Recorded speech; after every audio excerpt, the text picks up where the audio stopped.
Bonjour à tous et bienvenue sur 5x5, votre podcast 100% basket, 100% analyse PMU. Je suis votre hôte Sativa et je suis rejoint aujourd'hui par la team au complet, Réa, Pop, Doc. Bonsoir tout le monde. Salut, ça va? Et là, ça fait un petit moment qu'on ne s'était pas tous vus au complet, interrompu déjà par les fêtes et ensuite par le dernier podcast qu'on a dû tourner à deux avec Réa. C'est la première fois qu'on fait ça à deux, hein. Ah, quoi, c'était rigolo. C'est d'un rigolo, ouais. Parce que souvent, on arrive à être trois en général. C'est Pop qui nous a manqué une ou deux fois. Là, on était deux carrément. Donc là, nickel, team au complet. Et en plus, on est dans un timing parfait. Parce que faut se dire que là, nous, on enregistre le 23 janvier. À la base, on devait enregistrer le 22 hier. On devait parler de Siakam, dont on va parler donc son trade aux Pacers dans quelques minutes. Et comme on savait que ça allait pas couvrir un podcast entier, on voulait parler d'Atlanta, des trades peut-être à venir, etc. Et le fait qu'on l'ait décalé d'un jour parce que Réa était malade et j'avais eu une petite indisponibilité, nous avait arrangé puisqu'on vient d'être superbement servi en actualité avec le trade de Terry Rozier au 8 et Adrian Griffin qui est renvoyé des Bucks. Donc comme je disais, on va commencer tout de suite par Siakam et les Pacers, puisque ça, c'était un sujet qu'on avait prévu dès le départ. Donc, les Raptors, qui auraient dû déjà vendre au moins l'an dernier, ont décidé d'enfin passer à l'action.Asa Ujiri a enfin compris que son roster n'allait nulle part. Je suis bête, mais il y a OG Anunoby qui a été trade en premier, donc j'ai complètement oublié de le mentionner. D'abord, OG qui est parti au Knicks il y a quelques temps. Et le plus gros move, c'est Pascal Siakam pour les Pacers. Il est parti donc pour 3 picks, 2 de cette année qui sont les picks des Clippers. Enfin, il y a un pick, c'est un worst entre OKC, Clippers et je sais plus qui, Jazz, je crois. Ouais, non, que Clécy. Ouais, voilà, donc ça va être le pick d'OKC après ou le pick des Clippers, voilà, mais ce sera un pick à chier. Il y a le pick des Bucks, je crois, qui est de 2024, et le pick des Pacers qui est en 2026, qui est protégé top 4. Voilà, c'est ça les 3 picks. Non, pardon, c'est le pick des Pacers 2024, qui sera a priori assez loin puisque les Pacers seront en playoff. Le worst entre OKC, blablabla, et le pick des Pacers protégé 1-4 en 2026. En plus de Bruce Brown pour notamment égaler les salaires. Qu'est-ce que vous pensez en premier de ce deal pour Indiana? Et ensuite, on abordera le côté un peu plus Toronto, on mettra OG dans la balance. Mais qu'est-ce que vous pensez d'abord pour Indiana d'avoir tradé pour peut-être enfin ce lieutenant en tout cas qui va assister Tyrese dans la quête des playoffs, du titre peut-être, voilà, dans les années à venir? Moi, je pense qu'ils n'ont pas lâché trop gros. Il y a le max derrière à lâcher sur Siakam. A priori, c'est en bonne voie, d'après ce qu'on a pu entendre. Concrètement, ils lâchent comme pièce utile Bruce Brown. Ils avaient récupéré à la free agency en mettant Pactol cet été. Je ne sais pas s'ils avaient déjà ça en tête. Mais vu comment est construit le contrat, ils avaient en tête de faire un move avec ce contrat. Après, le fit, à proprement parler, si on en parlera vite, mais sur le move, pas grand-chose à redire, perso. Ouais, je pense un petit peu comme Doc là-dessus. C'est le fit, il y a à dire, on va en parler après. Après, sur le tarif, on va dire que tout le monde y est content et Jerry sauve la face, mais même s'il ne sauve pas grand-chose, Indiana ne paye pas beaucoup. Donc, ouais, ça reste Siakam. Même, même avec ce qu'on a à dire du fit, c'est quand même c'est un très bon joueur et qui paye pour pas cher. Bah moi justement je vois pas trop de problèmes de fit apparents parce que pour moi Miles Turner ça me paraît un complément assez évident lorsqu'on pense à un 5 qui peut jouer avec Siakam. Je pense qu'à Haliburton c'est un complément assez évident à n'importe quel joueur globalement NBA et que ouais ça manque d'un deuxième créateur ce que Siakam peut être et franchement bon 3 tours de draft pour 6 mois on peut trouver ça cher. Comme l'a justement rappelé Sativa, c'est 2 tours de cette année, donc la valeur baisse. Un tour de l'an prochain où les Pacers seront, j'espère, je pense, j'espère, en fait, je m'en fous, non, je pense assez bon. Donc, le prix me paraît pas délirant. Surtout qu'a priori, les Pacers ont plus ou moins l'assurance qu'il va prolonger. Je pense qu'ils n'auraient pas fait ça sans au moins s'être renseigné. Est-ce que tu prolonges ou pas? Prolonge pas, ça aurait aucun sens. Après, sauf si ça se passe mal comme Rondo avec, je sais plus le nom du coach, à Dallas. Mais voilà, en général, un trade comme ça, on sait que le mec va signer derrière. Oui, dans la foulée, il y avait un tweet, ça devait être le Shams encore, qui disait que Siakam était complètement open à négocier cet été pour prolonger. C'est dans les tuyaux, c'est sûr. Mais à un prix qui risque d'être élevé, forcément. Après, en question de fit, je sais pas. Est-ce qu'il y a que moi qui est un peu plus sceptique sur le fit? Moi, je sais que j'avais partagé un peu mon avis, mais non, je suis assez d'accord avec ce que tu avais dit. Donc, je vais te laisser l'expliquer par toi-même. tu voulais avancer, tu voulais dire quoi, Toc? Pour moi, sur le papier, il y a le fit. Dans la pratique, et ce qu'on a vu de Siakam ces dernières années, c'était vachement poste 5. Et c'est par rapport à ça où je sais pas trop comment est-ce qu'ils vont s'organiser. En gros, c'est en attaque, Siakam va être le 5 et Turner le 4, et en défense l'inverse. Mais même défensivement, même si pas aussi bon au contre que, en même temps, il a 10 cm de moins que Turner, même s'il n'est pas aussi bon au contre, en pivot, je le trouvais relativement intéressant sur les séquences qu'il faisait. Et en fait, il est intéressant dans une structure de pivot, surtout quand tu le laisses être le défenseur qui tourne, quoi. C'est parce qu'en fait, la force, c'était un peu sur quoi reposait le système défensif des Raptors, c'était les helps, les seconds rideaux et tout. C'est là où ils étaient assez bons, quoi. Mais c'est pas tant défensivement que ça me pose souci, perso. Même si défensivement, je pense qu'Indiana, ça tient plus du schéma défensif et de la volonté, entre guillemets, qu'autre chose, parce que ils ont le matos de base pour être meilleurs que ça, hein. Même si sans Siakam, c'est pas censé être une équipe qui est aussi dégueulasse en défense. Moi, j'avoue, en attaque, en fait, je me dis d'un côté que, alors, il y a une upgrade. Ça reste un super joueur. C'est un mec titré dans un rôle de lieutenant. Enfin, voilà, on parle pas de n'importe qui. Et il arrive pour jouer lieutenant, hein. C'est toujours Tyrese, ce sera Tyrese le franchise player. Mais j'imagine que son utilisation va être différente qu'avec Toronto, parce que tu ne recrutes pas un joueur pour l'utiliser de la même façon. Mais je trouve que que Haliburton est un joueur qui a besoin d'avoir le ballon en main, parce que c'est un top créateur. Et Siakam n'étant pas un partenaire de pick and roll, je demande à voir comment il va évoluer dans le système, s'il va se mettre à faire du pick and roll ou pas, si au contraire il va encore jouer une attaque arrêtée comme c'était le cas à Toronto. Parce qu'en fait, là où il est fort, c'est que Siakam, tu lui donnes la balle en tête de raquette, tu lui donnes une ISO, il prend un pic, il est trop rapide pour la plupart des intérieurs sur lesquels le défendent, ou des gros ailiers qui veulent le défendre, et il pénètre assez bien. Mais c'est pas le rôle dans lequel il a évolué à Toronto. Enfin, Toronto, de toute façon, c'était n'importe quoi. Siakam, cette année comme l'an dernier, c'était limite un spot-up shooter aberrant, parce que c'est pas un bon shooter. Mais bon, écoute, Toronto, de toute façon, c'est la merde à tous les étages. Mais ouais, il y a quelques... En fait, le jeu qu'il a ne correspond pas au jeu attendu pour Indiana.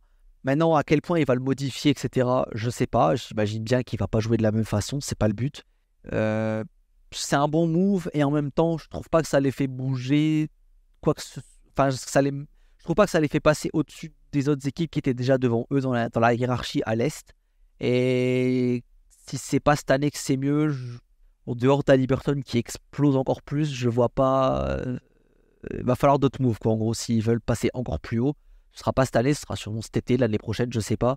Mais je sais pas, c'est un upgrade. En même temps, si au second tour il joue Boston ou Milwaukee, ben franchement, même Cleveland, je suis désolé. Enfin, je pense que ça passe pas, quoi. Donc, voilà. Ouais, mais regarde, en début d'année, on était tous allés voir, nous tous 13e. Ouais, après, enfin, je sais Après, je sais plus ce que tout le monde avait, mais il joue mieux. Maintenant, 11, 12, 13e, ça dépend pour qui, hein. oui, mais comment dire je veux dire, ils sont déjà plus haut que prévu. Oui. Ils se sont dit que malgré tout, on doit aller chercher 7e à la free agency, où y aller maintenant pour un tarif pas fou. Tu vas intéresser plus de gens à la free agency, même si c'est pas beaucoup plus fort pour cette saison, en disant regardez, j'ai Liberton, j'ai Siakam, il me manque un bonhomme comme vous pour faire step up l'équipe. Ah bah de toute façon, ils sont obligés de faire comme ça. Ils n'allaient pas signer Siakam à la free agency, donc à partir de là. Voilà. D'accord. Après, voilà, perso, j'ai le même doute que toi sur le côté partenaire de pick and roll, de comment ça va fitter au niveau du jeu, comment il va. Après, tu as un très bon joueur, c'est des très bons joueurs, ça s'est adapté, mais à quel point ça va en pâtir au niveau des stades, à quel point ça va changer le jeu aussi. Et là, pour l'instant, on n'a pas assez de matchs pour en juger. On a 2 matchs, dont un où il n'y avait pas Liberton, je crois. Et le match où ils sont tous les deux, ils mettent 20 points chacun. Donc, mais ça ne dit pas de ce qui se passe sur le terrain. Donc, c'est pas assez. Peut-être que ça s'est passé bien, tout le monde a fait l'effort, mais qu'après, ils auront du mal ou le contraire. On ne peut pas trop juger. Ouais, bah, du coup, Pop, en vrai, vu que toi, t'es un peu plus convaincu, on va dire, par le fit, dis-nous ce que t'en penses. Bah, en fait, tu vois, de la manière dont tu le présentes sur l'argument sur lequel tu expliques que pour toi, bah, demain, Indiana n'a pas changé de catégorie en ramenant Siakam. Bah, pour moi, oui, c'est une évidence. Mais globalement, à la saison Est, tu peux pas changer de catégorie et passer devant 3 équipes qui te seront supérieures quoi qu'il arrive. Maintenant, il y a à quel point tu peux essayer de te renforcer. Et again, quand tu dis, quand tu présentes le fit offensif comme douteux, moi je suis pas tout à fait, encore une fois, je suis pas tout à fait d'accord. D'une part parce que j'ai quand même l'impression que justement Siakam a quand même un skill set de partenaire de pick and roll qui, sans avoir eu de la fréquence jusqu'à maintenant, peut être utilisé pour l'exprimer un peu mieux. Son skill set est cohérent dans un point de vue de mec qui roll et qui finit au cercle avec des capacités de finition assez élevées. Il finit très bien au cercle. Élevé. Donc pour moi, ça me paraît pas aberrant de le voir dans ce rôle-là. Et également, le nombre de possessions d'ISO en tête de raquette ou en elbow up, bah pour moi, il sera pas énorme, hein, bien sûr. Il sera, je sais pas si, à mon avis, il sera quand même plus élevé que ce qu'il avait à Toronto, où Scottie Barnes avait un peu les clés là depuis un an et demi. Ouais. Bon, voilà. Mais pour autant, l'efficacité peut être énorme parce que, bah justement, comme tu le disais, c'est une équipe qui s'articule autour de shooters, qui en possède beaucoup. Et pour moi, la rhétorique du défensivement, ça s'améliorera pas trop. Oui, a priori, défensivement, ça s'améliorera pas trop, ça restera assez moyennasse. Et l'attaque est déjà forte. Oui, mais toujours est-il que l'attaque, pour moi, prend un cran supplémentaire vers le haut. Et que j'ai l'impression que la tendance est quand même en NBA aujourd'hui, quand tu es une équipe mid plus, en gros, très forte en attaque, très moyenne en défense, la tendance n'est plus à essayer de te rééquilibrer, mais à essayer d'être toujours plus élite en attaque. On l'a vu par exemple avec Sacramento, hein, où on se dit mais comment tu peux faire pour step up? Et ben tu vas être toujours plus élite en attaque. Et pour moi, c'est une tendance qui peut marcher si tu as un potentiel de shoot comme celui qu'a Indiana. Qui peut marcher, et du coup, parler de Sacramento. Voilà, si c'est pour faire comme Sacramento, se cracher au premier tour de player, après, ça marchait non plus. Après, il y a toujours des circonstances. Je pense, enfin, on l'avait dit, ils auraient dû passer ce tour. Enfin, il y a la blessure de Fox un peu en fin de série et tout. Mais c'est vrai que l'exemple pour prendre une équipe du coup qui passe pas le premier tour est assez cocasse, quoi. Mais, Ah ouais, mais le duo Haliburton-Siakam est a priori supérieur dans les 2 joueurs au duo Fox-Sabonis. Je pense que ça change un peu le plafond et le plancher. Non, je sais pas. Je sais pas, hein, en vrai. Hein. En vrai, moi, je pense que je préfère Sabonis à Siakam aujourd'hui. Hein. C'est ça, sur les tools, je préfère Sabonis aussi. De même. Je préfère largement. Après, je préfère largement. Sabonis, c'est un petit surcoté. Donc... Ouais, mais. Ouais, je sais pas. Je trouve ça devient dur de pas l'apprécier. Mais pour revenir au pick and roll, en soi, je suis d'accord sur le principe que Siakam finit bien au cercle. De toute façon, historiquement, il a des très bons pourcentages au cercle. Mais si tu fais un pick and roll, pourquoi tu casserais le meilleur, déjà ce qui est déjà le meilleur pick and roll de la NBA pour en faire un autre, tu vois, du coup. Parce que Turner à Liberton, c'est littéralement le meilleur pick and roll de la NBA cette année. Que ce soit dans Ah, le nombre de points produits ou même l'efficacité de Turner qui est extraordinaire. Hein. parce qu'a priori, il y a des possessions où il y a un pick and roll qui est joué sur le terrain qui n'implique pas Turner en poseur. Ça amène de la variance et ça amène aussi une possibilité. En fait, moi, quand je parle du pick and roll à Ouais. Liberton Siakam, je l'imagine plus dans un scénario où Turner est sur le banc. Hein, Mais en fait, où c'est un ouais. poste 5 impliqué dans. Ah, mais dans ces cas-là, c'est un quoi de shooter quand les autres défenseurs sur le terrain? En fait, je suis d'accord qu'il est, en gros, il améliore nécessairement l'attaque de l'équipe parce que c'est une upgrade. Point. De toute façon, il n'y a pas de débat là-dessus par rapport aux joueurs qui a envoyé. J'adore Bruce Brown, mais voilà, c'est une upgrade évidente. Moi, j'avoue que en fait, je prends plus une macro, une vision plus globale où je questionne quel est vraiment le degré de l'upgrade par rapport aux joueurs, au salaire du coup et aux attentes d'un joueur de ce niveau, de payer ce niveau-là, etc. Enfin, on attend un gros lieutenant, quoi. De toute façon, on voit un lieutenant à minima, donc un bon joueur. Et je me dis, qu'est-ce qu'il apporte de beaucoup plus que ce que Indiana fait déjà, qui me fait dire, ah ouais, j'avoue, avec Siakam, l'attaque là, elle devient vraiment extraordinaire. Tu vois, l'attaque est déjà bonne. Je me dis, je devrais avoir un joueur en plus qui me fait dire, putain, là, c'est une attaque vraiment incroyable. Je sais pas comment on va l'arrêter. Et en fait, avec Siakam, je me dis, ouais, c'est mieux, mais bon, voilà. Et je me dis, je pense que c'est parce que au final, c'est peut-être pas le bon profil. J'aurais préféré, typiquement, j'aurais préféré voir Karl Anthony Towns que Pascal Siakam dans cette configuration, dans cette équipe-là. Pour moi, pourquoi le pick and roll à Liberton Turner est très efficace? Parce qu'il sanctionne le drop, qui est la défense de pick and roll qui est archi utilisée en saison régulière. Ouais. Et le pick and roll à Liberton Siakam, il t'offre la possibilité de neutraliser également le step out, qui je pense, ça c'est une prédiction, mais je pense va prendre plus de place désormais, commence à le faire déjà. Le fait d'avoir un intérieur qui n'en est pas vraiment un impliqué défensivement sur la pose d'écran pour venir sortir très fort et tasser le meneur et venir faire un aide et reprendre. Je pense que c'est très compliqué quand tu as l'intérieur très mobile qui pose l'écran, très mobile et très capable en finition au cercle.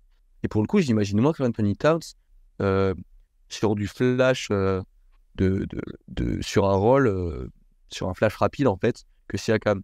Mais après, c'est très circonstanciel, donc je dis pas que ça augmente ton attaque de 2 points par match, hein, bien sûr. Ouais. Non, mais c'est intéressant. Hein. De toute façon, c'est un débat intéressant. Moi, j'avoue, j'ai un peu plus de mal à ce sujet. Ouais. Et puis toujours est-il que globalement, si tu ne souhaites pas finir, comment dire, tu ne souhaites pas continuer avec le contrat de Bruce Brown, parce que même que tu veux lever son option, mais que tu sais bien que tu devras l'échanger à un moment, parce que tu vas pas perdre 25 millions comme ça pour rien. Il faut l'échanger à un moment. Et bon, peut-être qu'il y a sans doute pas meilleure idée que Siakam. Hein. Je suis pas certain que Lavine fit extrêmement bien, et c'est un des salaires qu'on voit souvent associés. Oui, et puis quitte à l'investissement en pic, comme on l'a présenté au début, est très immédiat et pas très loin. Rien ne t'empêche de même carrément laisser filer Siakam et faire autre chose d'un potentiel cap cet été, quoi. En soi, rien n'empêche de rebattre les cartes. Si tu vois que le fit ne marche pas au final ou que c'est pas ce que tu attendais, en fait, rien ne t'empêche. Disons que t'es pas engagé en termes de trade au point que tu es obligé de le signer et que tu es bloqué avec lui, quoi. C'est clair que tes possibilités sont ouvertes. Ouais, après, c'est un sacré aveu d'échec, mais oui, c'est possible. Ouais, c'est un aveu d'échec, mais tu vois, tu peux retomber sur tes pattes à peu près facilement. En soi, entre guillemets, tu auras juste perdu un pic 2026, quoi. Parce que tes pics 2024, dans tous les cas, il fallait bien les utiliser.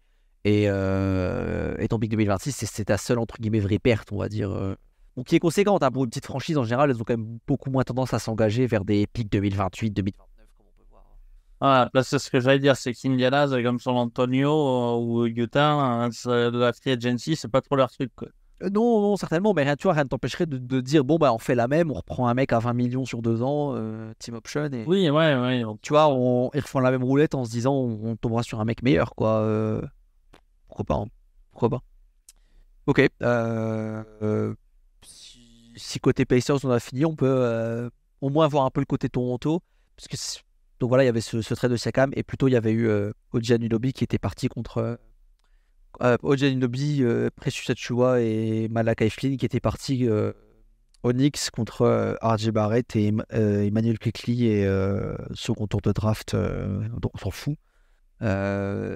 Quoique dans ces second tours de Détroit, donc c'est un pic 30, enfin c'est un pic 31, ouais, j'allais dire 33, j'étais en mode NFL. Non, t'as pic 31 à la draft, donc bon, je vais pas dire c'est un first round, mais voilà, c'est un pic 31, c'est un pic, on va dire, assez haut.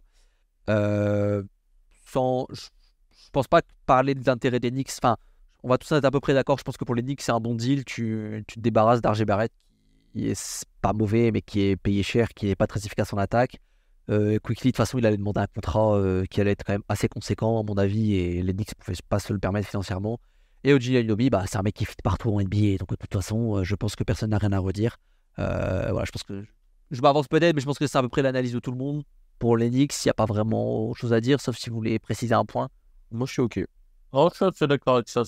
De même. Voilà, de toute façon, voilà, comme je dis, OG, c'est le prototype du joueur qui fit absolument partout, et les pertes ne sont pas ultra conséquentes. Mais du coup, côté Toronto, donc là, avec tout ce que tu as récupéré, qu'est-ce que tu fais de Bruce Brown? Est-ce que tu veux le redeal? Est-ce que tu veux carrément activer sa Théo, le garder, ou même le trader cet été, carrément, ou enlever sa Théo et se débarrasser du contrat? Qu'est-ce que tu fais avec Quickly cet été? J'imagine que tu le prends pour le repayer, pour le payer, parce que ce serait un peu con. À quel tarif? Barrett, tu fais un pari sur Barrett? C'est quoi la prochaine étape? Est-ce que Jakob Poeltl peut partir? Un contrat un peu conséquent, mais qui est lock au moins sur 2 ans plus une PO, donc potentiellement 3 ans. Voilà, il y a pas mal d'options, sachant que la prolongation de Scottie Barnes approche également à grands pas. Honnêtement, je pense que Bruce Brown, ça va dépendre de, comment dire, de leurs premiers échanges avec Quickly au niveau de ce qu'ils comptent avoir l'an prochain. Enfin, je suppose qu'ils ont déjà eu, tu vois, mais soit Quickly demande trop et ils vont vouloir le garder, je pense. Soit ils voient qu'ils peuvent re-signer Quickly et dans ce cas-là, je pense qu'ils vont voir s'ils peuvent pas leur dealer contre un truc plus à même de fitter que ça affectif. Après, de toute façon, Toronto, tu te dis il faudrait qu'il fasse ci, il faudrait qu'il fasse ça, ils font toujours le contraire, donc il va évidemment se passer le contraire de ce que je viens de dire. Pour moi, sur le dossier Brown, c'est assez simple, étant donné que même si tu vas au bout de son contrat, il est expirant quand Scottie Barnes doit re-signer. Donc, tu n'as pas la pression sur le fait de bouger. Absolument. Après, il serait quand même temps de tirer des enseignements et éviter d'être à 6 mois de la fin d'un contrat pour bouger les joueurs. Donc, dès maintenant, j'essaie de le redeal. Et puis, pire des cas, c'est perdre contre rien en 2025. Ouais, pour moi, il faut absolument, il faut absolument prospecter maintenant, c'est une évidence. Il ne faut absolument pas le lâcher contre rien parce que ton pic n'est protégé qu'à 1,6. Donc, a priori, ça me paraît très compliqué de descendre à ce point.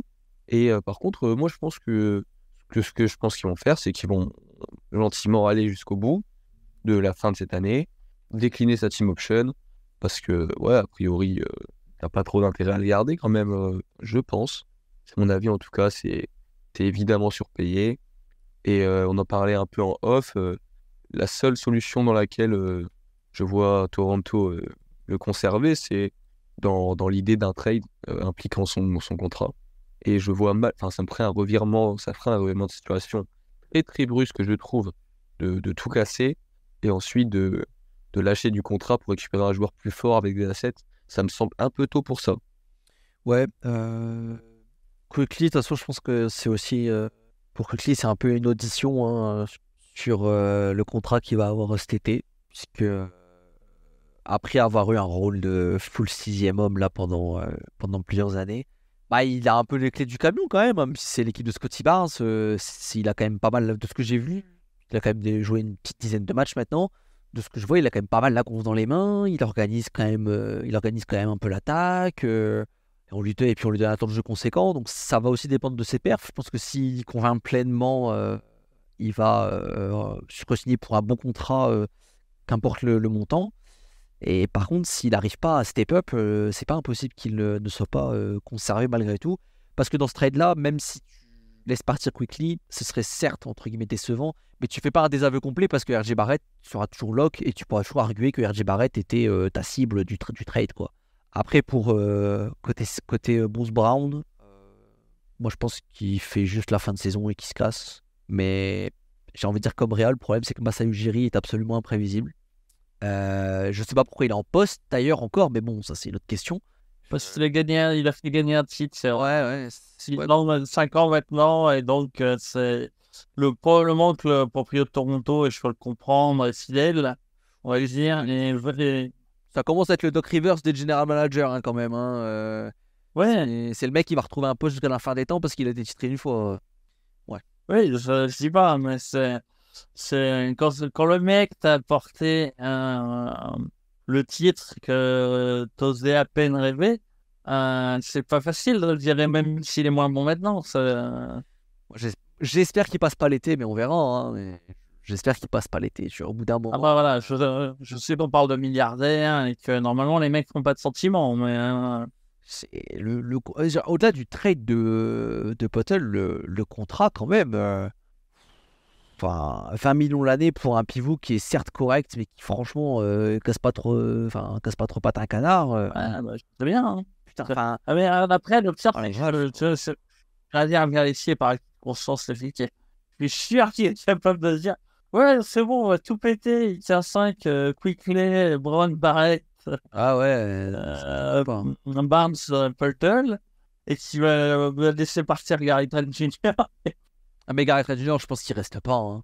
Je pense que De toute façon, je crois qu'il a dit qu'il n'avait pas envie de rester. mais je crois qu'ils déjà ils en voulaient pas ils voulaient pas à la base et il a pris sa PO parce qu'il voulait le pognon, mais il a qu'une envie de se casser. Hein. Bah, voir si justement lui va pas. Je pense que ça doit être le premier à partir, mais. Même, de toute façon, il y a des choses qui vont changer. Moi, le coach là, l'Européen dont je ne prononcerai pas le nom parce que je m'en souviens plus, c'est catastrophique. Hein. C'est catastrophique. Je comprends pas ce qu'ils foutent à Toronto. Donc déjà, l'utilisation de Sakam, comme j'en avais parlé tout à l'heure, était calamiteuse. Et ensuite, Toronto, si je me souviens bien, est l'équipe en NBA qui fait le moins de pick and roll dans la ligue. Et j'avoue qu'en 2024, faire aussi peu de pick and roll, ça me laisse perplexe.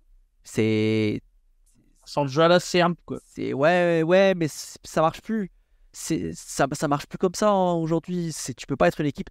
C'est même pas dernier, genre tout le monde est haut cette année. Ils ont un pourcentage mais misérable. Il y a quelques équipes dans la NBA qui ont un pourcentage misérable de pick and roll. Alors soit juste tes joueurs sont mauvais, et ils savent pas en faire. Mais je pense qu'entre Barnes, c'est un peu on va dire de côté, mais je pense qu'entre Schroeder qui a eu la main pendant un moment et Barnes quand même aujourd'hui. Enfin, t'as des joueurs qui sont capables en pick and roll quand même, ça va. C'est pas des. Mais bon. Ouais, Il y a plein de trucs qui vont pas. Hein. Il y a des trucs qui vont pas, ouais, je suis d'accord. Mais d'un autre côté, ça a été le spécialiste offensif à Memphis pendant un moment, puis OKC, je crois, Ajakovic. Je pense qu'il n'aurait pas fait carrière s'il était si mauvais sur la construction d'une attaque, tu vois. Surtout en tant que 80 que c'est là-dedans. Après, t'as des mecs, ils passent de coach assistant à head coach, ils sont nuls. Hein. Oui. Malheureusement, il y en a toujours. Hein. Oui, ouais, non, je vois ce que tu veux dire, mais dans ces cas-là, c'est pas trop sur le plan de jeu qu'on a une équipe bien nulle. C'est. En fait, je sais pas, quel est le but de Toronto? C'est toujours le problème. Ça fait partie un peu de ces équipes dont on parle souvent, genre les Charlotte de Kemba Walker, quoi. Ça végète, c'est content de faire 45 victoires et puis voilà, quoi. Peut-être que c'est vu avec Masai Ujiri, justement, que la première année, elle va servir à faire tester des trucs pour voir si Scottie Barnes serait pas plus à l'aise dans tel type de jeu, dans. Ah ben, en 3 saisons, de toute façon, en 3 saisons, il a fait 3 postes. Hein, donc je pense qu'il d'un moment, faut savoir quand même, les mecs. Hein, Oui. Il se fait balader, le pauvre, c'est infernal. Hein. Alors, écoute, il partira pas, hein, mais la prolongation, elle arrive, va falloir quand même commencer à faire quelque chose. Hein. Oui, je suis d'accord. Là, je répondais vraiment juste sur le point du pick and run où Ouais. t'en aurais pas eu autant dans les game plans offensifs. Là, je répondais vraiment juste sur le point du pick and run où t'en aurais pas eu autant dans les game plans offensifs d'avance si c'était vraiment, ils voulaient pas faire de pick and roll. C'est pour ça que je pense que c'est vraiment un choix voulu. Mauvais probablement, oui, mais que c'est un choix mûrement réfléchi. Yes, eh ben, on va passer à la suite de l'actualité. Comme je disais, enregistrer aujourd'hui aura été une bénédiction puisque on vient d'assister il y a quelques heures au trade de Terry Rozier vers Miami. Donc Terry Rozier de Charlotte à Miami pour Kyle Lowry, enfin le cadavre, ce qui reste de Kyle Lowry, et un pick 2027 protégé, enfin lottery protected, qui devient un pick 2028 non protégé si jamais il n'est pas envoyé en 2027 à Charlotte. Ce qui voudrait dire que Miami aurait été nul cette année-là. Instinctivement, le trade est un plus pour Miami. De toute façon, n'importe quel trade pour remplacer Lowry est un plus. Maintenant, messieurs, est-ce que Rozier est un bon choix, que ce soit cette année ou pour les saisons suivantes?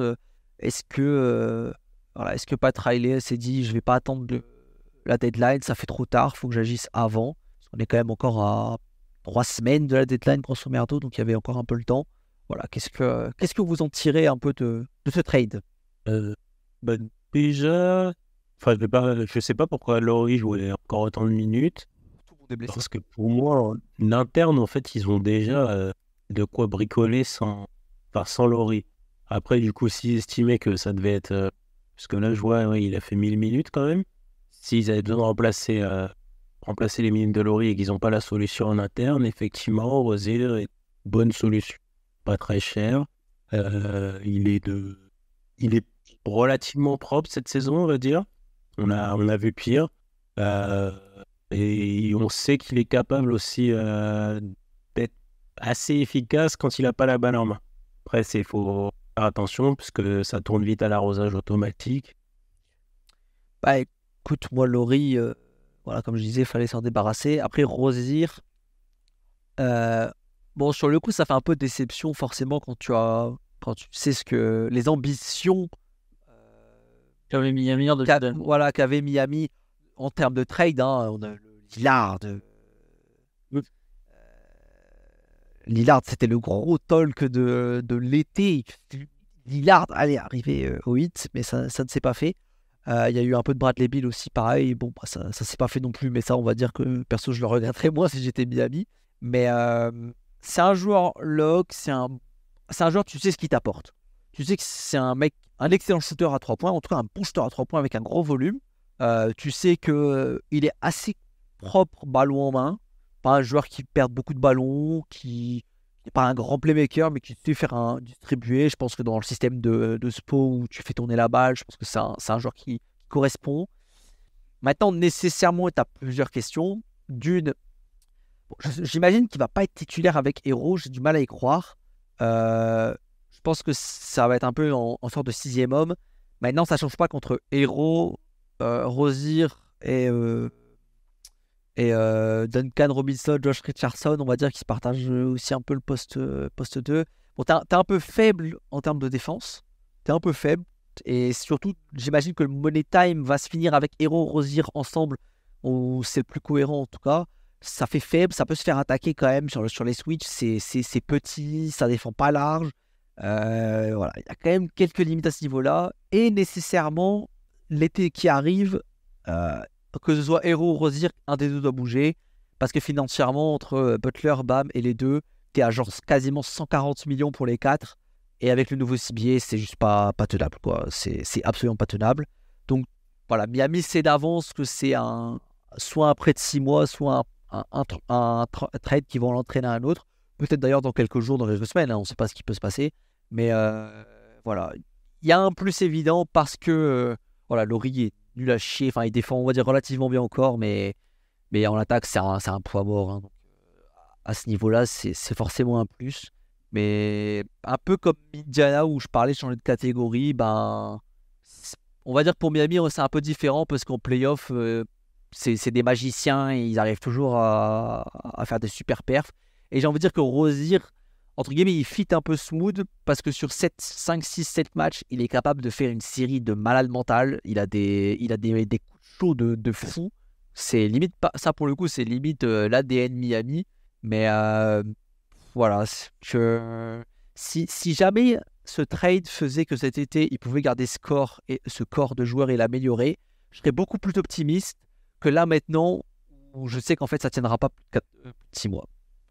Ouais, moi je partage les doutes sur l'avenir. En revanche, je vais utiliser un peu la même rhétorique que celle que je viens de dénoncer. C'est que en même temps, Lowry, sa valeur sportive était nulle. Sa valeur contractuelle, par contre, est très très intéressante pour Miami parce qu'elle permet d'échanger un mec qui aujourd'hui est nul, Lowry est cata cette année, contre un joueur impactant. Bon, à partir de là, il faut chercher quel joueur impactant était possible à trouver. J'ai parlé de Lavaille, il faut rajouter un joueur près 10 millions. Donc là, je pense à Duncan Robinson à 17. Bon, voilà, évidemment qu'il n'y a aucun intérêt. Il y avait Bruce Brown, du coup. Je pense que c'est mieux d'avoir Rosier. Et il y avait Dilo, où ça se discute. Moi, je pense que de tous ces choix, Rosier est le meilleur, parce qu'il répond à un problème évident qu'à Miami, c'est que cette équipe manque pas de grand-chose, si ce n'est de fréquence. Et si Rosier, c'est pas un joueur ultra efficient, on en a parlé, c'est un mec entre 55 et 57 de true shooting, je pense, globalement. Là, il est un peu en surchauffe parce qu'à mi-distance, il est injouable. Par contre, c'est un mec de fréquence. C'est un mec qui, contrairement, je trouve, là, je suis pas trop d'accord avec ce que Doc disait sur ses potentielles qualités en catch and shoot. Bon, elles existent, hein, mais c'est un mec qui prend 2 fois plus de pull-up et ça ne changera pas, je pense, à Miami. C'est illusoire de penser que ça deviendra un mec qui touche plus la balle. Pour moi, ce sera toujours un mec qui a un ratio de pull-up supérieur à son niveau de catch and shoot. Et globalement, c'est ce dont Miami nécessite. C'est ce dont Miami a besoin, en tout cas. Notamment dans ce contexte de saison régulière un peu compliqué, parce que Butler est indisponible globalement tout le temps. Donc voilà. Et une chose auquel je pensais pas quand j'en avais parlé en off aussi un peu, c'est que peut-être que Miami est là en train de préparer l'après Butler. Parce que je pense qu'il est évident, ou à défaut, en tout cas à mes yeux, ça devient le cas, que Bam devient le franchise player de cette équipe, atteint un niveau assez violent. Je pense que ce step-up est pas trop pris en compte, mais waouh, il commence à être vraiment très très fort. Et peut-être que cette espèce de post-Butler avec un trio Rosier, Hero qui prend aussi un leap considérable, et Bam qui devient un vrai franchise player, avec des role players intéressants, Duncan Robinson, etc. C'est un corps d'équipe qui peut fonctionner, quoi. Après, ça signifie que tu en finis avec le projet Butler dès cet été. Bon, ça me semble un peu tôt, mais c'est une possibilité. Il a commencé à ralentir un peu Butler. Je me demande, cette année, il n'y a pas trop de soucis, mais je me demande s'il lui reste, entre guillemets, s'il lui reste encore une année après de très très très très haut niveau en mode franchise player, parce que je trouve que le poids des années et des blessures se fait un peu ressentir quand même. Tout aussi beau qu'il est aussi. S'il est relativement petit, on va dire, il n'a pas de tir, donc forcément, l'opération est bien plus rapide. Non, je n'ai pas le mot. En fait, c'est défensivement, je sais pas si c'est parce qu'il se ménage ou pas, mais je le trouve beaucoup moins actif que les années précédentes. Les années, Qu'est-ce qu'il y a pas? C'était, pardon Doc, je disais au début de la saison prochaine, il aura 35 ans quand même. Ouais, c'est ça, il vieillit quoi, donc ouais. C'est là où pour une équipe NBA, t'es un peu en mode faut pas faire l'année de trop quoi. C'est trouver le bon moment pour le fall-off des joueurs, c'est toujours compliqué. Hein. Et je commence à avoir des petits indices qui me laissera penser que. Mais je sais pas si. Le problème, c'est que il a encore 2 années derrière. Et je sais pas si tu réussis à trader à ce tarif-là. Jamais il décline sa player option. Oh non, mais la PO, elle n'est jamais déclinée. Hein. Les 52 millions, ils peuvent. Mais c'est ça. 50 millions. Bah ouais, c'est ça en fait. Faire un trade à 50 millions, c'est pas impossible, mais putain, c'est dur quoi. Le nombre de partenaires est Bah, pas t'aurais énorme, peut-être le quoi. cadeau de New York. Et qu'ils aiment bien collectionner les posters en deux. Putain, t'as pas beaucoup de. 50. Même cet été, hein, c'est 48,8. Hein, donc c'est vraiment déjà un salaire à 50 millions. C'est chaud. Ça serait un pur dump. Ouais, c'est ça. Faudrait faire un dump Ouais. monstrueux, quoi. Aux Sixers, par exemple, D'ailleurs, je pensais. La personne aussi qui pense pour ça. bah, pas cet été, ouais. Pas cet été, non. Oui, mais aucun Ouais. intérêt. D'ailleurs, je parlais du corps pour l'avenir. Il y a un monde où le corps ne bouge pas si c'est Duncan Robinson qui saute, enfin qui est dumpé. Parce qu'à ce moment-là, niveau salaire, t'es pas trop mal. Parce qu'en gros, il prend 19 millions. Si tu arrives à le dumper dans genre aux Spurs et tu récupères que dalle en retour, je pense que financièrement c'est viable. Mais bon, faut avoir envie de dumps Duncan Robinson, quoi. Ah ouais. Franchement, je trouve limite plus valuable théoriquement que Rozier. Pourtant, je suis assez high sur Rozier, plus que la majorité du micro NBA, je pense. Mais Robinson, il a eu une année de slump, mais à part ça, waouh. Ouais, Pas valuable, hein. c'est pour ça que je pense vraiment que les quatre, que Rozier ou Hero, il y en a un qui doit sauter parce que ça, j'ai du mal à m'imaginer Miami s'engager. C'est le nouveau CBA, hein. Là, tu te prends des salaires, des restrictions de fou quand tu passes la prom qui va être fixée. Hein. C'est terrible. Hein. Et en même temps, c'est très bien qu'il y ait un nouveau CBA. Justement, tout le monde a essayé de faire des moves parce que tout le monde sait que Futures une merde, pas possible vis-à-vis de ça. Il y en a forcément qui vont. À un moment, s'il y a trop de salaires hauts dans la ligue, tu peux échanger tout ce que tu veux. Il y en a quelques-uns qui vont se retrouver avec un truc sur les bras dont ils ne peuvent pas se débarrasser. Après, Miami est bien parti pour. Après, j'ai envie de dire, théoriquement, Miami peuvent se dire, les restrictions, genre, mets-le en moins tout, et nous, on s'en bat les couilles, hein, on signe des mecs au mini que personne ne veut, et ça passe, tu vois.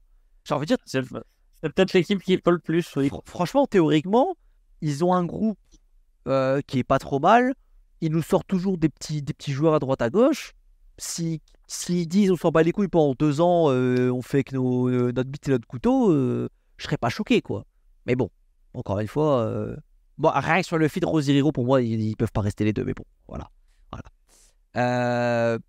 Bon, pour Charlotte, quand même, vite fait, bon, Laurie va être buy-out. Hein, comme ça, il pourra le A priori, j'ai lu que dans un premier temps, Charlotte allait quand même voir s'ils peuvent pas retrade s'en servir comme une monnaie dans un paquet. Oui, Plus oui. que Bah oui. j'ai pas dit que ça allait y arriver. Et c'est encore Michael Jordan qui est GM ou enfin, qui est propriétaire pour des conneries comme ça. Non, mais ça c'est enfin, voilà, c'est du pipeau, évidemment. Il va être buy-out, il pourra aller signer aux Lakers comme ça, et puis. Oui, non, mais je pense qu'il y aura un buyout. Mais je pense que le buyout attendra la deadline. Ouais, il va aller aux Parce qu'ils vont je pense qu'ils vont, même s'ils vont pas y arriver, ils vont quand même essayer. Ils aiment bien signer des mecs. Ils aiment bien signer les mecs de 35 ans cramés, les Lakers, donc je suis sûr qu'il va aller là-bas. Non, moi, je pense que Laurie, soit il ira jouer à Philadelphie, soit il retournera à Toronto. Ah, je sais pas. Voilà, il a déjà un break, donc je pense qu'il va faire un peu plus perso. Ouais, je sais pas. Enfin bon, buy-out à venir. Et apparemment, Charlotte est partie pour continuer un peu de laver le roster et le salary cap. Je vois pas trop qui va encore sauter. Mais bon, visiblement, ils n'ont pas terminé avec les trades. PJ Washington. Ouais, PJ Washington / Miles Bridges, il faut faire un choix entre les deux. T'es Charlotte, le choix il est vite fait. Hein. Au-delà du fait que c'est pas Charlotte, le choix il est vite fait. Au-delà du fait que c'est un connard, même sur le terrain, tu vois bien qu'il y en a un qui joue plus que l'autre. Hein. Franchement, PJ Washington, il est baladé entre. C'est Miles qui a le plus de minutes. Hein. Ouais, mais c'est ce que je dis. Ah, c'est Miles que tu gardes, toi? Bah oui. N'importe quel GM va réfléchir en termes de talent. Et oui, il est aussi bon qu'il est excellent. Ouais, moi c'est ce que je dis. C'est un connard, mais en vrai, sur le terrain, entre les deux, bah. En vrai, j'aime bien PJ, mais il a un ceiling qui me paraît ultra évident aujourd'hui. Genre, j'ai plus d'espoir de grosse marge de progression. Et les Charlotte, de toute façon, le balade à fond entre le banc tu joues 20 minutes là, 30 minutes. Enfin, tu vois bien qu'ils ont. C'est pas au aussi précis que Miles Bridges qui prend 36 minutes tous les soirs, quoi. T'as bien compris dans le projet, il préfère Miles aussi, clairement. Ah oui, non, mais ça, je pense que c'était assez clair. Mais quand je vois ce que Brandon Miller commence à produire, c'est perso, j'aurais pas envie de garder Bridges autour. Ah ouais? Ouais, que je vois bien Miller devenir un lieutenant, alors en admettant que Ball commence à Ouais. tenir sur ses deux jambes.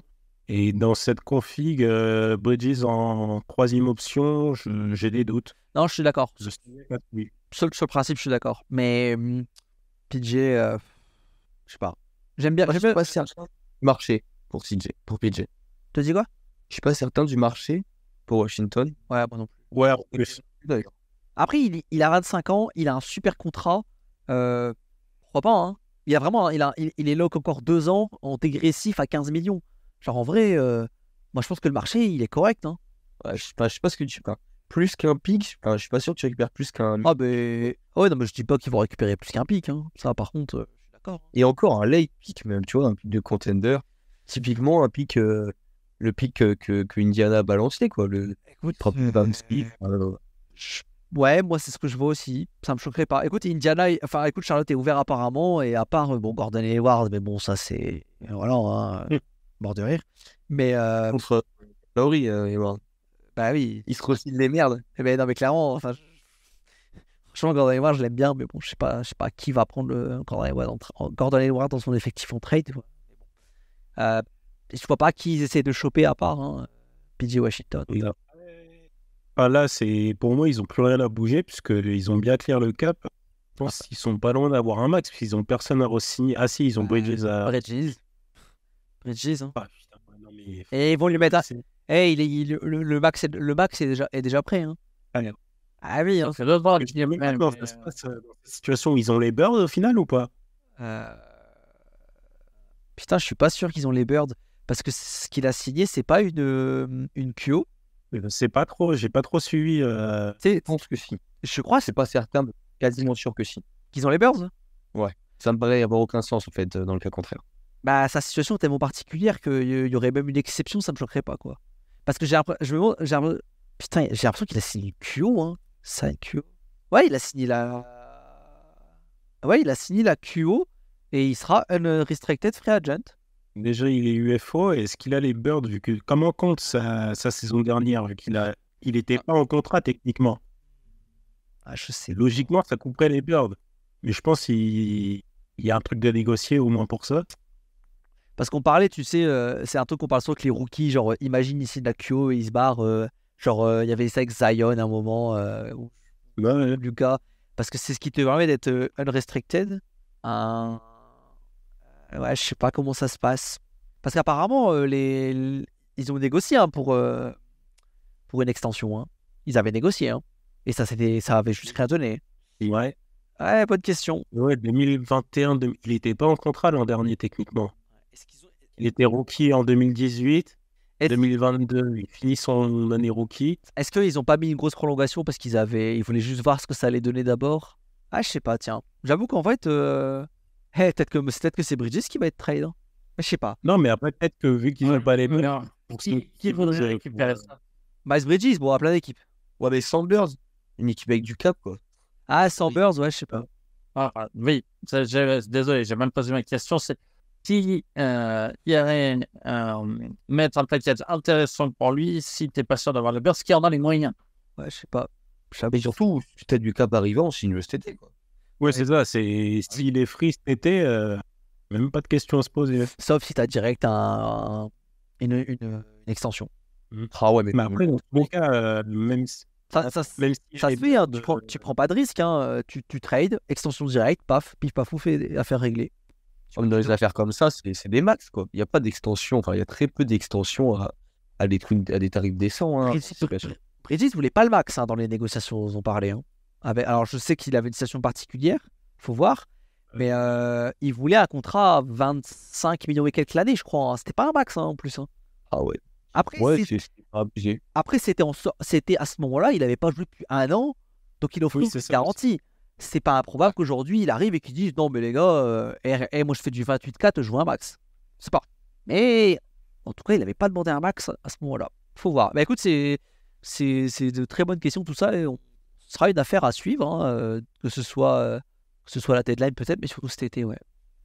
Ouais. J'aimerais finir sur. On a déjà une bonne durée d'émission. J'aimerais finir sur Adrian Griffin, renvoyé par les Bucks aujourd'hui. Milwaukee qui est pourtant deuxième de la NBA avec un bilan. Enfin, deuxième de l'Est avec un bilan de 30-11, je crois, si je ne me trompe pas. 30-13, pardon. 30 victoires, 13 défaites. Ce qui est à égalité de deuxième bilan de la NBA d'ailleurs. Peut-être surprenant pour certains, puisque voilà, le Milwaukee gagne beaucoup de matchs. Et en même temps, et c'est un peu le double discours qu'on a avec Milwaukee, c'est que d'un côté, bah, ils sont deuxième de NBA, quoi, c'est pas rien. Et à côté, bah, ils ont une défense dégueulasse, clairement. Depuis que Lillard est arrivé à la place de Giroud, la défense est catastrophique. Et il y a quand même eu des petits problèmes en interne avec Terry Stotts, hein, qui était parti, qui a démissionné avant même que la saison commence. Avant le début de saison, oui. Ouais, avant même que la saison commence, il a démissionné. Ça s'est pas bien passé avec Griffin. Il y a eu le ton est monté, ça s'est pas bien passé. Ce qui était décevant pour Lillard quand même. Voilà, donc c'est un peu la situation, je pense, de Blatt et des Cavs, hein, de 2016. C'est un coach l'équipe gagne, mais qui n'a pas la confiance de tout le monde dans le vestiaire. C'est de toute façon un coach à 30 victoires comme ça, 30-13 qui est viré. C'est pas parce que le GM il a dit non, en fait t'es nul, hein. C'est qu'il y a un problème relationnel avec les joueurs ou le reste du staff, ou les deux. Ah ouais, pour le coup, on l'a vu, il y a déjà eu une rixe avec Giannis. Il paye aussi un peu le fait que sa défense soit cata, alors que au début de l'année, c'était parti sur Terry Stotts, qui a la particularité d'avoir fait du personnel défensif de Portland immonde, une défense average en basant son défensif sur le drop. Donc ça a été un temps avec Lopez, un temps un peu avec Plumlee, je crois, si je dis pas de bêtises. Pas Plumlee, Mason, Miles un peu. Ouais. Et qui était entre 18 et 13, quoi. Et pour le coup, Brook Lopez, quel meilleur joueur que lui pour drop. Et là, ton bateau, c'est horrible. Ton meilleur défenseur extérieur, et a priori Malik Beasley, c'est en tout cas ce qui est annoncé. Enfin, voilà. Ah, mais ça c'est simple de la com. Ouais, non, mais bon. C'est les extérieurs qui se font défoncer, hein, parce que c'est les guards adverses qui mettent une misère à chaque fois aux Bucks. Que Giannis, c'est pas en plus, c'est pas ce type de défenseur-là. Giannis, c'est pas un mec qui peut à lui tout seul te faire une défense correcte, quoi. Franchement, il a très peu, mais lui, ça n'en est pas un. C'est un libéro défensif. Et ouais, si t'as pas, si t'as aucun duel tenu, il peut pas tenir la baraque de ce côté-là. Brook Lopez a un peu d'avantage de profil, mais ouais, une défense à deux, ça n'existe pas, quoi. Surtout que Middleton deal un peu avec ses soucis physiques. Voilà, ça me semble un poil mieux, mais voilà, franchement, Lillard, il faut pas se leurrer, c'est un des... Là, tu prends les 30 meneurs titulaires NBA, c'est peut-être le moins bon en défense. Je n'ai pas particulièrement réfléchi à ça, mais en tout cas, c'est à coup sûr un des 5 moins bons, quoi. Il est vraiment nul. Et Malik Beasley est peut-être le moins bon aussi. Et franchement, quand tu te dis ça, c'est compliqué, quoi. Donc, moi, je suis pas tout à fait adepte de dire c'est des soucis relationnels uniquement. Ça l'est, hein, ça en fait partie, bien sûr, on l'a vu.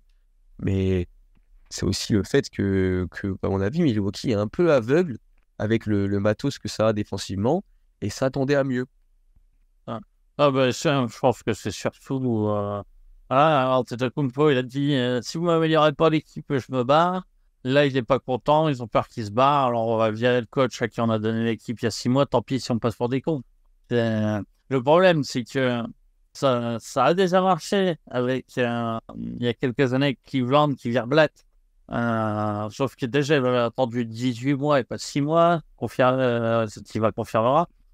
Et ils avaient une vraie idée derrière. On se foutait de la gueule à l'époque, mais ils avaient une très bonne idée en allant chercher Tyronn Lue.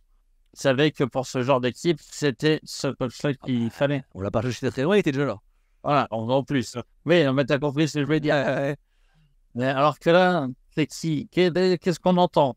c'est quoi les importants? C'est Doc Rivers, c'est les mêmes qui se sont fait virer 50 fois de la NBA. Ouais, parce que, parce que c'est ça. Cherche un poste. C'est ça la deuxième partie de rôle qu'on doit aborder, c'est quand même qu'on a encore Doc Rivers qui est dans les noms pour diriger l'équipe. Doc Rivers, très connu pour avoir une excellente gestion de vestiaire, hein, d'ailleurs, surtout avec les stars, hein, il est vraiment très fort. C'est un excellent move, je pense. Et encourage vraiment les Bucks à le faire. Encore une fois, personnel, j'aime pas non plus le fait de devenir un coach au bout de 6 mois, qui est deuxième de sa conférence. Mais encore une fois, s'il s'entend pas avec ta star, que ta star te fait comprendre que ça va vraiment pas le faire, mais comme tu dis, même s'il se trompe sur le niveau réel de l'équipe sur certains points, ils estiment qu'ils pouvaient en attendre mieux. Je peux comprendre sans être fan, mais c'est vraiment... qui mettent Prunty parce qu'il faut bien un coach en attendant d'avoir choisi. Ok, mais quand j'entends dire on songe à appeler Doc Rivers, Milwaukee songe à appeler Doc Rivers, désolé, mais je me bidonne. Putain, il y a des mecs, ils ont un crédit dans cette ligue quand même. Ouais, puis moi, la comparaison avec Cleveland, tu vires Blatt, qui est un coach. Enfin, je veux dire, quand tu prends Lou, il y a un véritable changement de paradigme offensif sur l'utilisation de LeBron James, qui était avec Blatt beaucoup plus finisseur, quasiment dans un rôle hit qu'il n'a plus jamais retrouvé dans sa carrière après son licenciement, et un changement de paradigme défensif.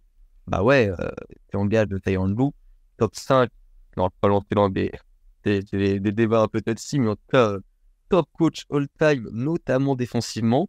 Ouais. Et là, voilà, l'over-under de victoire en playoff de Joe Prunty en carrière, je pense qu'il est à 0. Enfin, t'es très certain de ne pas le garder. Et je vois pas de top coach sur le marché. Et tu vois, quand je réfléchis un peu comme ça, je me dis, ouais, qu'est-ce qu'il pourrait prendre? Rivers, ça me paraît exclu en termes de... Enfin, si, il pourrait, mais en termes de réussite.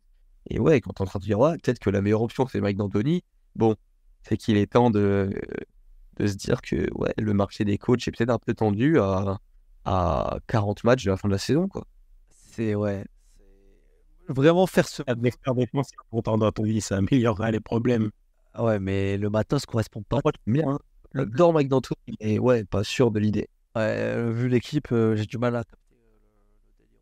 Mais au moins, ça marchera pas par la défense, on va crever par l'attaque pour ça. mais même par l'attaque, le système d'Antoni. J'ai pas dit que ça marchait. Ouais, non, bien sûr. Mais pour moi, après, c'est au-delà de ça, c'est un problème assez simple dans cette équipe, c'est que, en fait, Lillard, on connaît ses défauts, et dans quel monde si tu mets Malik Beasley titulaire à côté de lui? Ouais.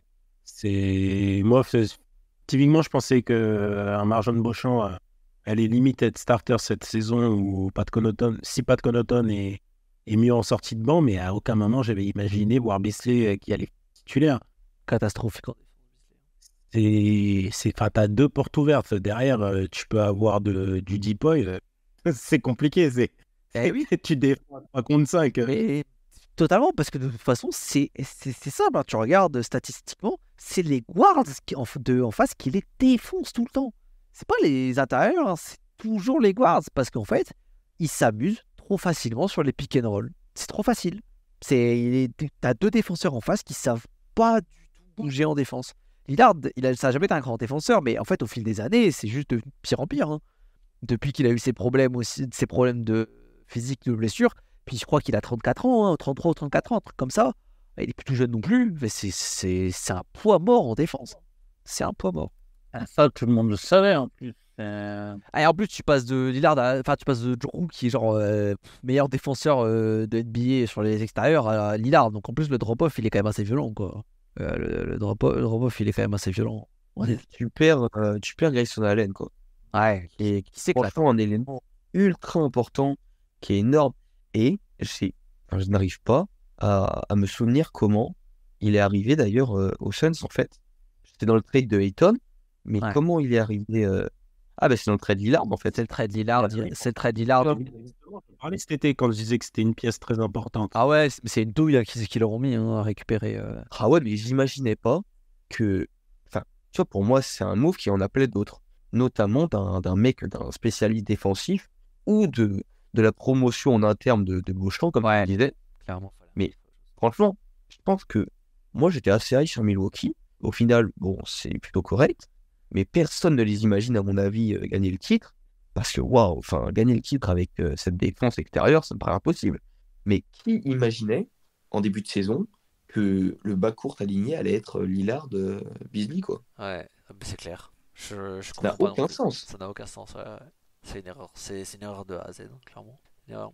Et quand même une petite urgence qui se pointe à Milwaukee parce que bon bah c'est un secret pour personne que l'effectif est un peu vieux quoi. Donc tu sais que ta fenêtre de ce corps en tout cas est assez limitée et que voilà, hein, faut vite trouver des solutions. Et c'est pour ça que virer son coach sans savoir derrière qui tu vas prendre, ouais, c'est pas terrible, hein.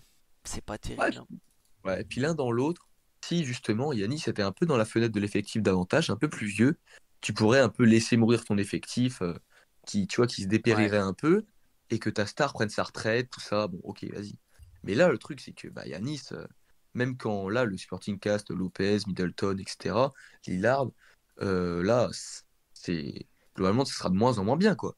Lui, il sera toujours énorme, au moins 3 4 ans.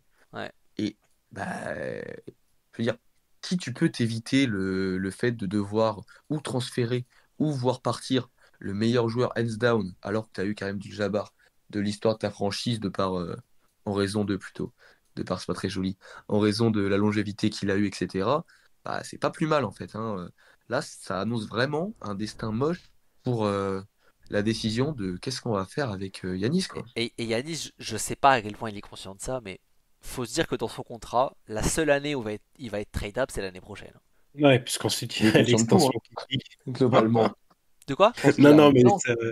Bah, c'est parce que son extension, c'est 70 millions. bah Ça va ouais, piquer sale. en fait, dans 2 ans, il a 70 millions.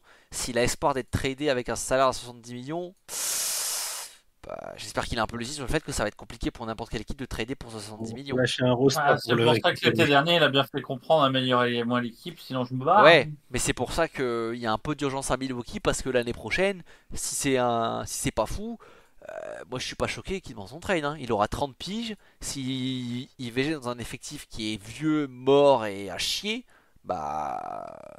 Même pour moi, ils sont cons. J'adore David Haney, malgré tout le respect que j'ai pour Lillard. Pour moi, ils sont cons d'y aller. C'est pourquoi en changer autant parce que ta star a menacé de se barrer et elle a un contrat. Au pire, tu la revends, tu te fais des couilles en or avec en récupérant plein de joueurs. C'est toi qui es encore là. Ouais. Qu'est-ce que tu branles, frérot? Tout ça parce que Butler il a fait le zinzin en playoff, hein, quand même. Ah, franchement, Après, moi, je c'est suis pas le pas problème d'y tout aller. à Moi, fait ce que je d'accord disais, avec le ça. problème, c'est de pas lâcher Middleton. Vous pouvez pas faire ce trade sans lâcher Middleton.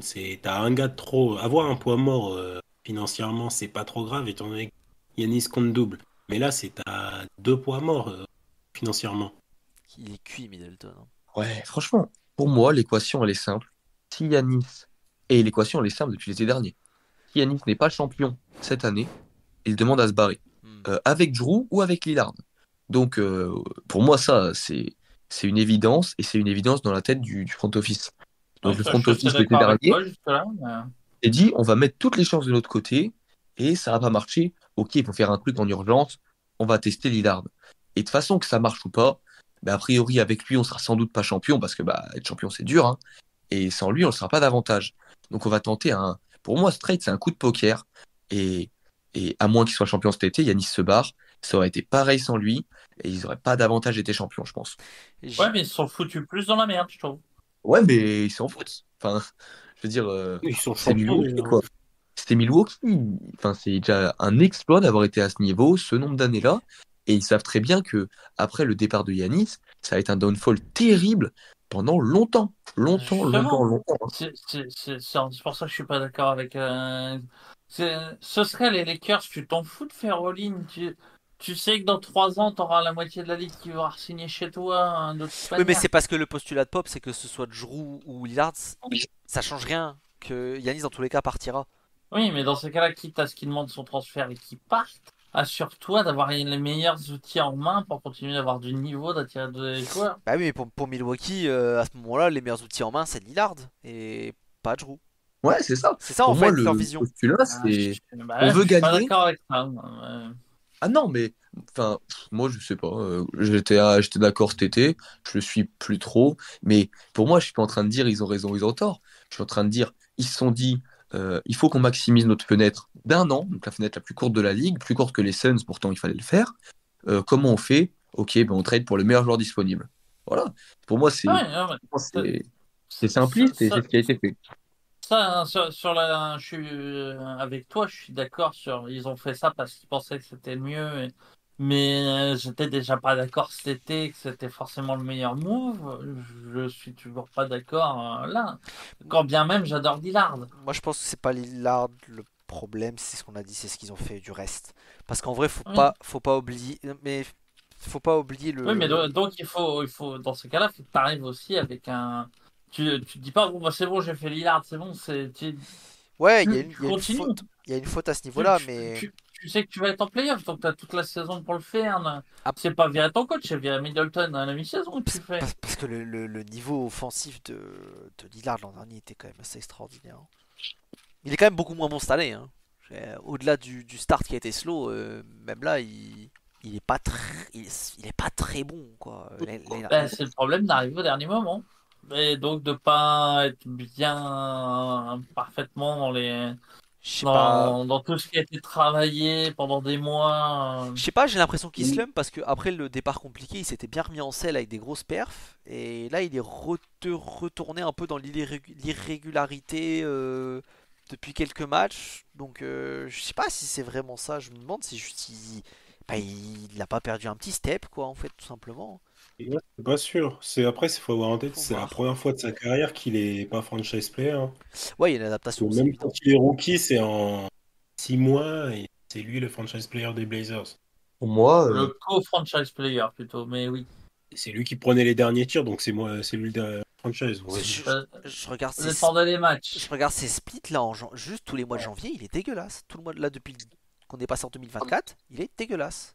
en fait, je suis en train de me dire, euh, ça revient un peu à ce qu'on disait au début de l'émission. Moi, j'étais un peu en train de me triturer la tête avant l'émission à trouver une potentielle destination pour Bruce Brown. Et moi, j'ai pas beaucoup réfléchi parce que j'étais en mode, pour moi, les Sixers sont évidents parce qu'ils ont la meilleure structure salariale de la ligue, Ouais. avec Maurice et Middleton notamment. Et en fait, je suis en train de me dire, tu vois, un duo Trent-Brown, faudrait calculer, mais je suis assez certain que ça égale le salaire de Middleton. Ouais. Euh, Milwaukee est tellement dans la merde que sur un all-in, tu envoies Middleton contre Trent et Brown, tu te rajoutes deux forts défenseurs sur l'extérieur, un peu plus de rotation, tu envoies un pic parce que de toute façon, bah, tu sais qu'après, ça va être nul. Donc capitalise. Et pour moi, s'ils font ça, tout devient un peu plus cohérent. Ouais, mais tu sais quoi, je pense que Toronto le fait pas.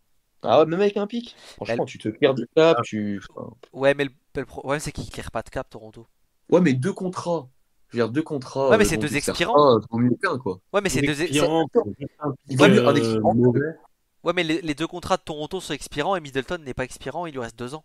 Ouais, C'est ouais, ça ouais, qui, c'est c'est ça ça, fait vrai, C'est mais le problème, hein. c'est ça qui coince parce qu'en fait, s'ils ont pour intention de donner beaucoup d'argent à Quickly cet été, ramasser un contrat de 31 millions, 34 millions sur 2 ans, bah, du coup, la question, c'est est-ce que tu acceptes pour un pic, de vivre avec l'addition de l'augmentation de Quickly plus le contrat de Middleton? c'est ça. Euh, bon, enfin, voilà. Moi, je pense que ça se débat, en tout cas, que Milwaukee, ça se débat pas. En revanche, s'il y a Bah, tu l'opportunité, sais il faut quoi? penser. Tu sais pourquoi ça se débat pas? Parce que dans 2 ans, Middleton, il a une PO à 34 millions qu'il prendra. Et dans 2 ans, ce sera le première année du contrat de Scotty Barnes. Et là, ça fait beaucoup trop de salaire. Ah ouais, moi, j'imaginais la structure du contrat de Middleton en. En fait, je pensais qu'il restait 18 mois. Enfin, je pensais pas, j'étais persuadé. Non, non, en fait, cette année, donc il a son contrat. L'année prochaine, c'est garanti. Et dans 2 ans, il a une PO à 34 millions. Ok, ok, ouais. Ouais, non, Ouais, ça me semble assez. Ouais. ouais, la durée est Le- assez conséquente en fait. Voilà, c'est ça le ouais, ouais. problème. Ouais, ouais, ouais. À moins qu'un truc, enfin, ouais, même un truc Beauchamp pique, ça me semble faible pour ce. Ouais, non. C'est ça, c'est pour ça. Mais l'idée est intéressante en tout cas dans l'optique en tout cas pour Milwaukee on prend Middleton, on le tèche contre 2 joueurs on va dire moyen moyen plus et on essaye de réorganiser un peu le roster. Surtout que Trent Brown Jr. par exemple, je trouve que c'est une très bonne idée je trouve pour le coup. Ah, ce serait excellent. Ce serait excellent. T'as un guard qui défend un peu mieux et t'as Brown qui sait tout faire sur le banc, etc. Moi, je trouve que c'est une très bonne idée, hein. Ouais, le problème, c'est que, ouais, à part Middleton, t'as aucun contrat intermédiaire, quoi, Que dalle. pour ce Bah, genre de truc. t'as Portis, Ouais, mais mais il est bon, vachement important. Portis, faut le garder, Ouais, hein. mais Portis, bah, Faut le la garder, en valeur vrai. est supérieure à sa valeur marchande, donc bah, c'est compliqué, je pense. Ouais, c'est ça, c'est ça le contrat, mais il faut le garder. Connaughton, il est qu'à 9 millions. Ah, Ah, puis il sert plus à rien, quoi. ouais. Ouais, ouais. Bon, bah écoutez, je vais quand même en profiter pour clore, parce qu'on est déjà sur une bonne heure, un quart quasiment d'émission, donc c'est déjà très bien, et c'est déjà très bien si certains ont réussi à aller jusqu'au bout. Euh, J'espère que ça vous a plu. On se reverra dans 15 jours à peu près. Alors je sais, la trade deadline, la date elle est quand? Je pense on va faire. Ouais, c'est 16-18 février à peu près. Ah non, le 8 février. Donc le 8 Ah, c'est février. dommage, ça aurait été une semaine plus tard. J'aurais pu la faire en live et tout avec toi. Ouais. Ouais, moi 8 février ça va être chaud. Mais en vrai, je pense que la prochaine date ce sera pour la deadline, pour tous les transferts. Puisque on est le 23, dans 15 jours on est le 6, donc on va dire qu'on y est. Ah, bah, sauf dinguerie entre-temps, évidemment. Voilà, ouais, peut-être si jamais il y a un gros trade, on pourra en reparler. Mais sinon, je pense que on se reverra la prochaine fois pour faire un résumé de la deadline en fait et d'un peu tous les trades qu'il y aura eu d'ici là. On a des bonnes deadlines ces dernières années en plus, je trouve, donc il y a peut-être moyen encore d'avoir il y a un petit Ah, potentiel sympa encore. puis comme d'hab, pendant 10 minutes, je cracherai sur le FO de Chicago, il fait de la merde. Ah bah le trade de Ah, Lavine, tout est déjà prévu. un petit trade de Lavine. Il y a quelques dossiers, hein. Il y a Lavine, il y a Dejounte Murray quand même à Atlanta, les Lakers qui vont bouger avec D'Lo a priori. Voilà, il y a pas mal de petits dossiers à surveiller. Et Ouais, tu vas voir qu'on est capable de lâcher la veine et de donner un pic de draft avec. il y a le GOAT Caruso qui va être trade, hein, quand même dans quelques jours, donc bon, faut débrief quoi, ça c'est normal, hein. Enfin voilà, bon, je vous souhaite à tout le monde une bonne soirée et une bonne NBA et merci de nous avoir suivis. Salut! Allez. Salut. Salut.